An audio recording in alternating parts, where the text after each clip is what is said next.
નમસ્કાર વિદ્યાર્થી મિત્રો, કેમ છો બધા મજામાં? વિદ્યાર્થી મિત્રો, આપણે આગળના લેક્ચરમાં ઉર્જાનું એક સ્વરૂપમાંથી બીજા સ્વરૂપમાં રૂપાંતરણ જોયું.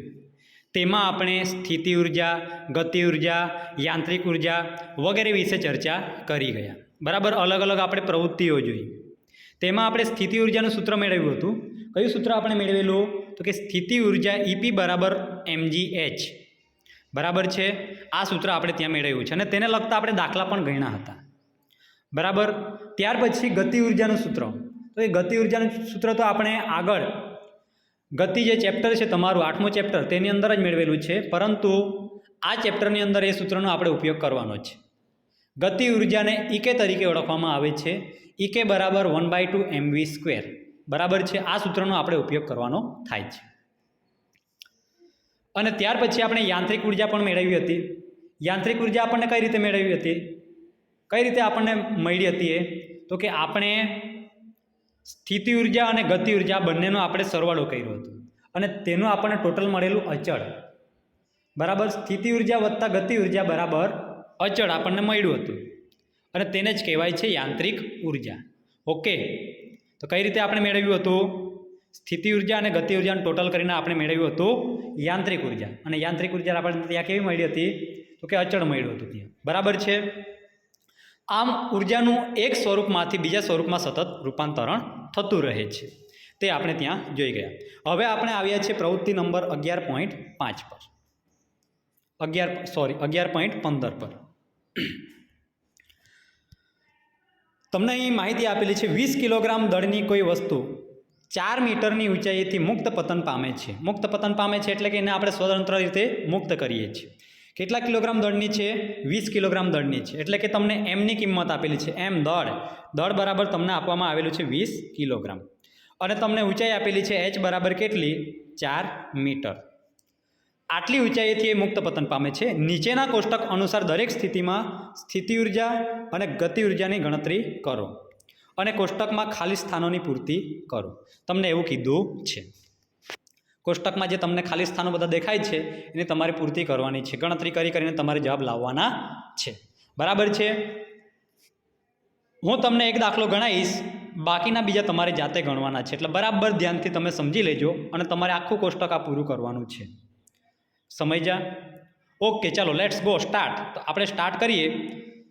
પહેલાં તમને ખાનામાં આપેલું છે ઊંચાઈ જ્યાં વસ્તુ આવેલી છે. આ ઊંચાઈ આપેલી છે તમને. પહેલાં અહીંયા તમને આપેલી છે 4 મીટર, 3 મીટર, 2 મીટર, 1 મીટર અને જમીનની સહેજ ઉપર. ત્યાં સુધીની આપણે ગણતરી કરવાની છે. બીજું, આ સૂત્ર માટે એમ એટલે કે દળની જરૂર પડવાની. દળ તમને આપેલું છે કેટલું છે? 20 કિલોગ્રામ. બીજું, જીની જરૂર પડવાની છે. જી ક્યાંથી લાવીએ? તમને એવું થતું હશે. નીચે જુઓ, આ તમને આપેલું છે જીનું મૂલ્ય કેટલું દેવાનું છે આપણે? 10 મીટર ઇન્ટુ સેકન્ડની -2 અને એચ તો તમને આપેલી જ છે અલગ અલગ ઊંચાઈ. અહીં તમને 4 મીટર આપેલા છે, પણ તમને અહીં કોષ્ટકની અંદર આપેલી છે તે બધી ઊંચાઈ છે. વારાફરતી આપણે એ લેવાની છે. પહેલાં જે વસ્તુ છે તમારી કેટલી ઊંચાઈ છે? તો કે 4 મીટરની ઊંચાઈ છે. એટલે તમને એ પ્રથમ જે વસ્તુ આપેલી છે એની ઊંચાઈ આપેલી છે કેટલી? 4 મીટર. ખબર પડી? બસ, તો તમને EP મળી જશે. બીજું સૂત્ર તમારું છે ગતિ ઉર્જાનું. ગતિ ઉર્જાનું સૂત્ર કયું આવે? તો કે આપણે આગળ મેળવ્યું છે ગતિ ચેપ્ટરની અંદર 1/2 mv². અહીં સૂત્ર એ જ છે, બીજું કંઈ છે નથી. ફક્ત તમને 2 છેદમાં આપી દીધા છે. ખરેખર જોવા જઈએ તો આવું જ છે સૂત્ર, 1/2 mv². આ જે 2 છે તે આની નીચે લખી દીધા. શું ફરક પડે? સરખું જ થાય. ઓકે, અને બધાના એકમ કયા આવે? તો કે જૂલ, જે આપણે આગળના લેક્ચરમાં મેળવેલા છે. સ્થિતિ ઉર્જાનો એકમ તો કે જૂલ, ગતિ ઉર્જાનો એકમ તો કે જૂલ. બરાબર, આપણે અહીં શોધવા બેસવાના છે નથી. એકમ તો આપણે મૂકી જ દેવાના છે. તમને જે રકમો આપેલી છે ડાયરેક્ટ મૂકો અંદર. એકમને આ બીજા કંઈ મૂકવાની જરૂર નથી. છેલ્લા તમારે એકમ મૂકી દેવાનો. કયો આવે એકમ? તો કે જૂલ આવે. કયો આવે? જૂલ આવે. ખબર પડી? ઓકે, તો ચાલો આપણે શેની રાહ જોઈએ છીએ. પહેલો દાખલો આપણે ચાલુ કરીએ. પહેલું સૂત્ર આપણે મેળવવાનું છે તો કે સ્થિતિ ઉર્જા EP આપણે મેળવીએ. EP બરાબર mgh. મારી સાથે લખતા રહેજો એટલે તમને તકલીફ ના પડે. એમ આપણને આપેલા છે કેટલા છે? તો તો કે 20 કિલોગ્રામ આપેલા છે તો આપણે 20 લખી દઈએ. એકમ આપણે અત્યારે મૂકતા નથી, છેલ્લા આપણે મૂકી દઈશું. જી, તો કે જી તમે અહીં જોઈ શકો છો તમારી સામે છે, કેટલા છે તો કે 10 લેવાના છે તમારે. મૂકી દઉં 10 ગુણ્યા એચ. એચ બરાબર કેટલા આવે તો કે એચ તમારું પહેલાં આપેલું છે તે કેટલું લેવાનું આપણે 4 મીટર. મૂકી દીધું આપણે આ 4, ગુણાકાર કરી નાખીએ આપણે એટલે તમને ઈપી મળી જશે. 20 ગુણ્યા 10 એટલે 200, 200 ગુણ્યા 4 એટલે કેટલા થાય 200 ચોક 800, આટલા જૂલ. તો તમને ઈપી મળી ગયું 800 જૂલ. બધા નોટ કરી લેજો કારણ કે આપણે દાખલો ગણવાનો છે. બીજું, તમને અહીં ગતિ ઉર્જાની પણ જરૂર છે. તો બસ આપણે ગતિ ઉર્જાનું સૂત્ર મૂકીએ. ગતિ ઉર્જાને કયા નામે ઓળખવામાં આવે છે તો કે ઈકે તરીકે ઓળખવામાં આવે છે. તમને સૂત્ર તો આપેલું છે, સૂત્ર શોધવા પણ તમારે બેસવાનું છે નથી. mv²/2 બરાબર એમ, તો કે તમને આપેલું જ છે દળ કેટલું આપેલું છે 20 કિલોગ્રામ, જે દાખલાના શરૂઆતમાં જ તમને આપેલું છે, ગુણ્યા v². અહીં તમને આપેલું છે વીનો વર્ગ. ખબર પડી? v² તમારું કેટલું થશે? ખાસ આ તમારું ઇમ્પોર્ટન્ટ છે. ખબર પડી? તો કે પૃથ્વીની સપાટી પર કે પૃથ્વીની આસપાસ વીનું મૂલ્ય એ ગુરુત્વ પ્રવેગનું મૂલ્ય થાય. એ આપણે જાણીએ છીએ, જે આપણે આગળ જે ચેપ્ટર હતું એની અંદર શીખી ગયા છે. વેગનું મૂલ્ય કેટલું થાય પૃથ્વીની આસપાસ રહેલા પદાર્થ માટે? તો કે તમારું જે સ્મોલ જીનું મૂલ્ય છે તે જ થશે. એટલે તમને એ સ્મોલ જીનું મૂલ્ય કેટલું આપેલું છે 10 મીટર × સેકન્ડની -2 તો મૂકી દઈએ આપણે. બરાબર, પછી તમારો જવાબ તો આવી જ જવાનો છે. ચાલો તો મૂકીએ આપણે.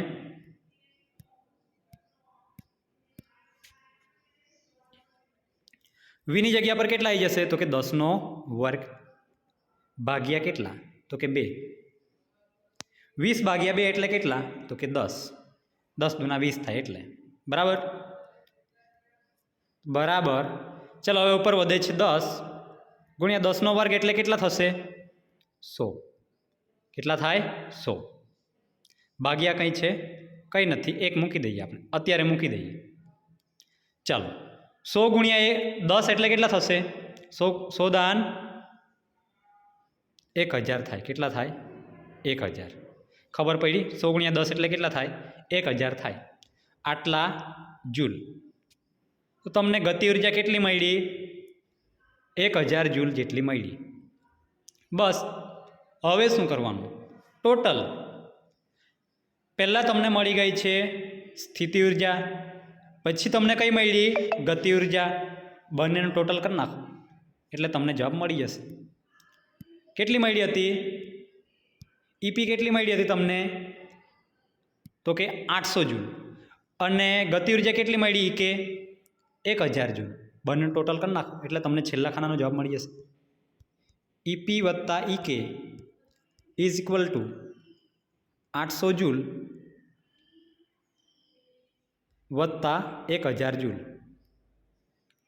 કેટલા આવે જવાબ તો કે 1800 જૂલ. આ મળી ગયો તમને જવાબ. શું કરવાનું છે આમાં? કશું કરવાનું થતું નથી. બરાબર ને?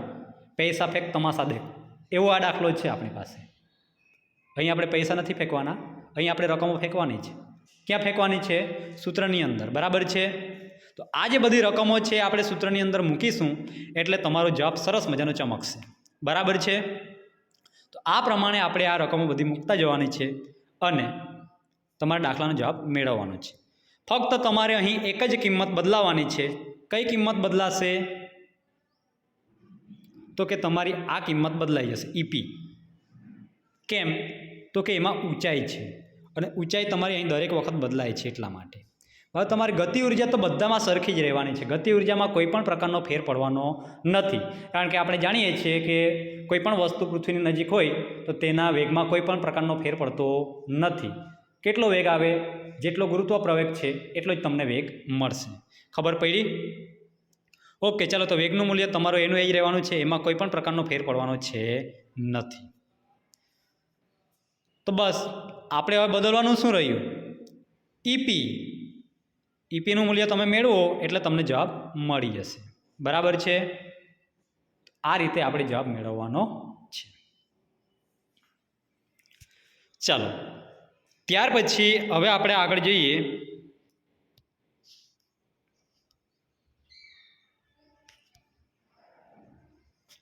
બીજા દાખલા તમારે ગણવાના છે. આ 3, 2, 1 આ રકમો મૂકીને ગણવાના છે.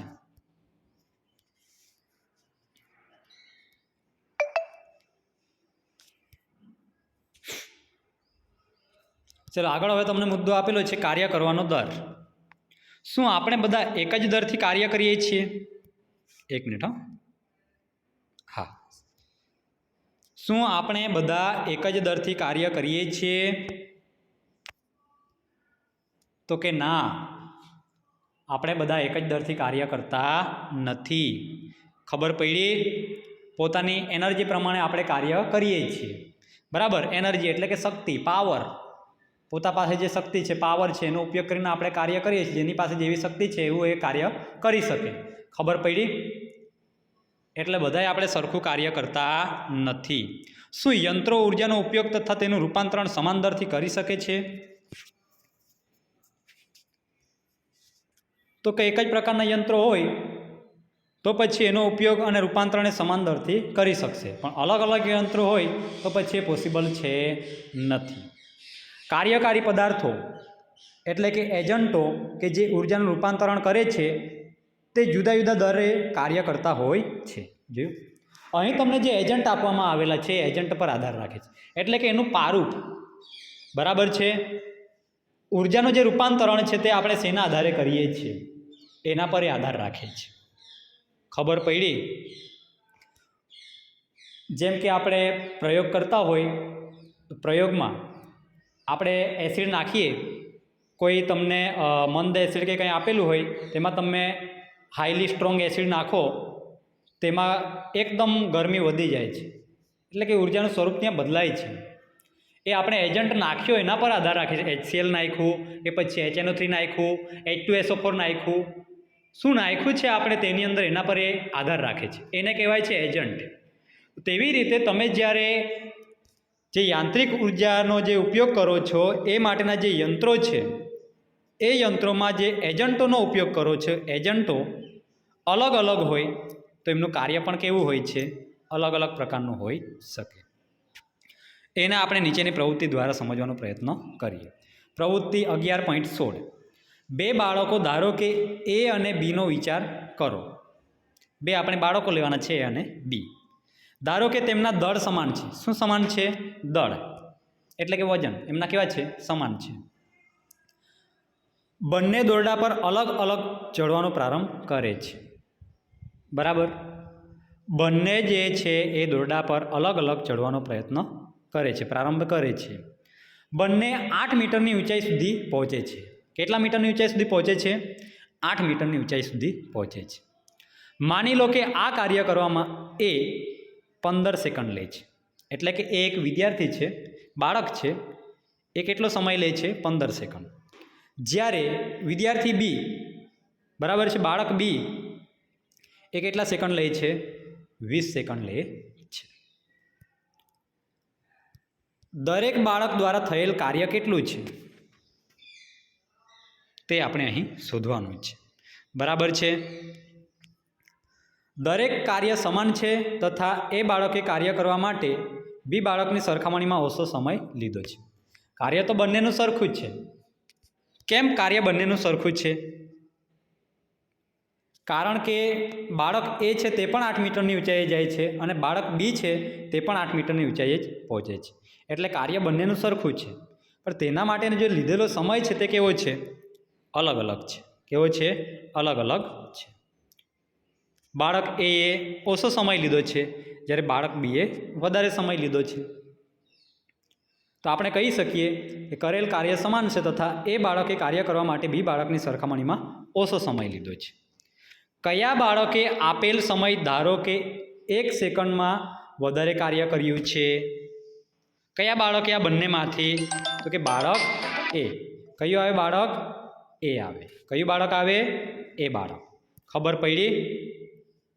ચાલો ત્યાર પછી આગળ આપણે જોઈએ, એક શક્તિશાળી વ્યક્તિ તેને આપેલ કાર્ય અપેક્ષાકૃત સમય કરતાં ઓછા સમયમાં પૂરું કરી શકે છે.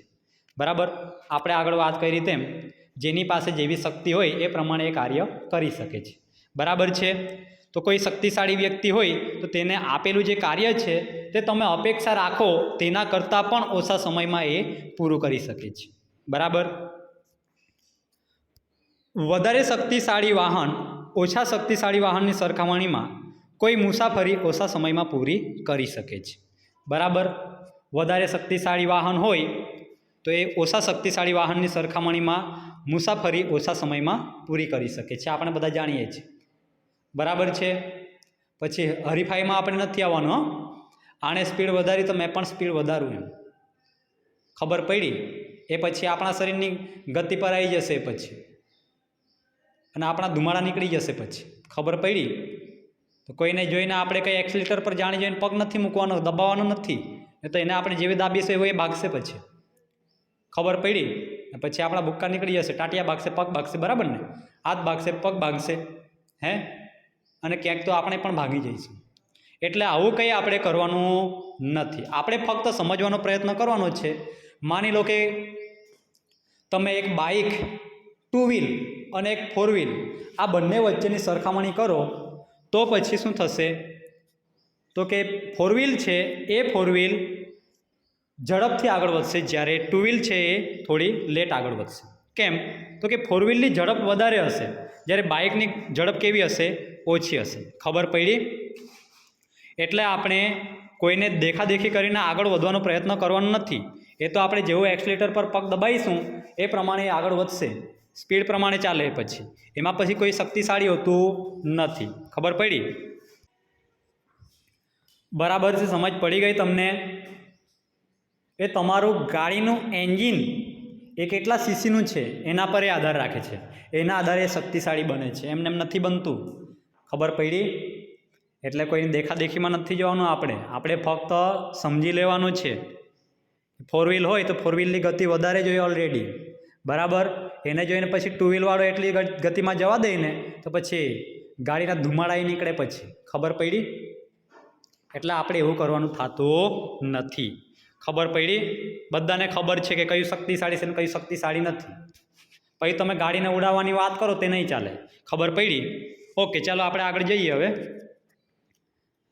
અહીં તમને એક ઉદાહરણ આપવામાં આવેલું છે. ઉદાહરણ આપણે જોઈએ. આપણે મોટર બાઇક તથા કાર જેવા સાધનોના પાવર વિશે ચર્ચા કરીશું. તે કેટલી ઝડપથી ઉર્જાનું રૂપાંતરણ કરે છે કે કાર્ય કરે છે તે બાબતના આધારે તેમનું વર્ગીકરણ કરવામાં આવે છે. પાવર એટલે કરેલ કાર્યની ઝડપ માટે છે. શું માપે છે? પાવર એટલે કરેલ કાર્યની ઝડપ માપે છે. પાવર એટલે શું? કરેલ કાર્યની ઝડપ, એટલે એને કહેવાય પાવર. એટલે કે કાર્ય કેટલી ઝડપથી કે ધીમેથી કરવામાં આવ્યું તે કહેવાય. બરાબર. એને શું કહેવાય? પાવર કહેવાય. ટૂંકમાં તમારે એટલું યાદ રાખવાનું, પાવર એટલે કરેલ કાર્યની ઝડપ. સાદું ને સિમ્પલ, ટૂંકીને ટચ વ્યાખ્યા. પાવર એટલે કરેલ કાર્યની ઝડપ. ખબર પડી? કંઈ નહીં આવડે તો એટલું તો આવડે ને. ઓકે, ચાલો આગળ જઈએ આપણે. અહીં તમને વ્યાખ્યા આપેલી છે, પણ લખવું હોય તો તમે એ પણ લખી શકો. ચાલો આગળ જોઈએ આપણે. કાર્ય કરવાના સમય દરને અથવા ઉર્જાના રૂપાંતરણના દરને પાવર કહે છે. બસ અહીં પણ ટૂંકી જ છે વ્યાખ્યા. વ્યાખ્યા કંઈ લાંબી છે નથી. કાર્ય કરવાના સમયના દરને શું કહેવામાં આવે છે? પાવર કહે છે. અથવા તો એ જ વ્યાખ્યા બીજી રીતે પણ તમને આપેલી છે. ઉર્જાના રૂપાંતરણના દરને પાવર કહે છે. ટૂંકીને ટચ વ્યાખ્યા છે, તમારે બધાએ અંડરલાઇન કરી દેવાની છે. અને આ પરીક્ષામાં પૂછાય પણ છે. બરાબર છે? પરીક્ષામાં પૂછવાની શક્યતા પણ રહેલી છે. જો કોઈ પદાર્થ એટલે કે એજન્ટ ટી સમયમાં W જેટલું કાર્ય કરતો હોય તો શું કીધું તમને? જો કોઈ પદાર્થ એટલે કે એજન્ટ ટી સમયમાં W જેટલું કાર્ય કરતો હોય તો તમને અહીં પાવરનું સૂત્ર આપેલું છે. પાવર બરાબર કાર્ય ભાગ્યા સમય થાય. કેટલું થાય? પાવર બરાબર કાર્ય ભાગ્યા સમય. પાવરને આપણે P તરીકે ઓળખીએ છીએ, કાર્યને આપણે W તરીકે ઓળખીએ છીએ, અને સમયને આપણે T તરીકે ઓળખીએ છીએ. એટલે તમારું અહીં પાવરનું સૂત્ર બને P બરાબર W/T. ઓકે, આ સૂત્રનો ઉપયોગ કરીને આપણે દાખલા ગણવાના આવશે. ચાલો, પાવરનો એકમ વોટ છે. યાદ રાખજો, ખાસ ટીક કરી લેજો બધા જ. પાવરનો એકમ કયો છે? વોટ છે. વૈજ્ઞાનિક જેમ્સ વોટ, તમને અહીં સાલ આપવામાં આવેલ છે 1736 થી 1819 ના માનમાં તેની સંજ્ઞા આપેલી છે વોટ. બરાબર છે. જેમ્સ વોટ નામના જે વૈજ્ઞાનિક છે તેમણે પાવરની શોધ કરી હતી. બરાબર છે. કોની શોધ કરી હતી? પાવરની. એટલે તેનો એકમ કયો આપવામાં આવેલો છે? વોટ. એના નામ પરથી એને એકમ આપવામાં આવેલો છે વોટ. 1 વોટ તે એજન્ટનો પાવર છે.